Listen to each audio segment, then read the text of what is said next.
அதை நீ சொல்லத்தக்கவள் போடா விடலப்பா. பெருமானே, அப்படி இருந்தாலும் கழுத்திலே துளபுமணி மாலை அணியக்கூடிய துளபுமணி மார்பன் வந்திருக்கிறார். என்ன வார்த்தை? துளசிமணி மாலை அணிந்த துளசிமணி மார்பன் வந்திருக்கிறார். அதுக்கு நான் மரியாதை கொடுக்கணும். ஜெகடி மாமா அருமான துரியோதனா, துளசி மணி மார்படிந்த யாரு? அந்த கண்ணன் வந்திருக்கிறானா? ஆமா. நான் யார்? நந்திய வட்டமாலை ஜோடி ஜோடியாக பூண்டோன். என்னிலும் அவள் என்ன பெரியவள், இதை இவன் சொல்லத்தக்கவள் போடா விடலப்பா. அப்படியா?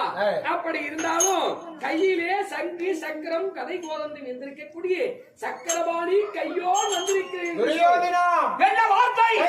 சங்கு சக்கரம் கதை கோதண்டம் என்று சொல்லக்கூடிய வைத்திருக்கக்கூடிய சக்கராயுதபாணி வந்திருக்கிறார். யாரு வந்திருப்பது? மருமகன் துரியோதனா.